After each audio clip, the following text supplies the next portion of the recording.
काँग्रेसने आता कळस गाठलाय।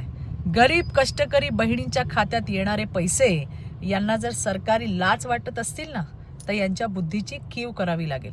मला जेव्हापासून लाडकी बहीण योजना देवाभाऊंनी आणली तेव्हापासूनच खरं तर या काँग्रेसच्या आणि विरोधकांच्या पोटात दुखत होतं। लाडक्या बहिणींनो, जेव्हा ही लाडकी बहीण योजना आली ना, तेव्हा हेच काँग्रेसवाले आणि विरोधक योजना रद्द करा म्हणून कोर्टात गेलेले। आणि यांनी आतापर्यंत काय दिलं हो लाडक्या बहिणींना? अहो, सत्ता असताना महिलांना ना सुरक्षा ना सन्मान यांना देता आला। गाव असो की शहरातल्या वाड्या वस्तीत राहणाऱ्या बहिणींसाठी अहो साधे संडास यांना बांधून देता आले नाहीत। आणि आज लाडक्या बहिणींना मिळणारा सन्मान यांना बोचतोय। निवडणूक लागली म्हणून लाडक्या बहिणींचा हप्ता थांबवायचा म्हणजे थेट बहिणींच्या पोटावर लात मारायचा काँग्रेसचा डाव आहे। ज्यांनी आयुष्यभर महिलांना फसवलं त्यांची आज बहिणीच्या सन्मानाची भाषा करायची केविलवाणी धडपड सुरू आहे।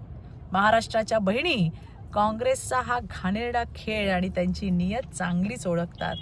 आणि या लाडक्या बहिणी, राज्यातल्या लाडक्या बहिणी या सावत्र भावांनी केलेल्या अपमानाचा बदला 15 तारखेला नक्की घेतील, मला विश्वास आहे। हा धन्यवाद। जय हिंद, जय महाराष्ट्र।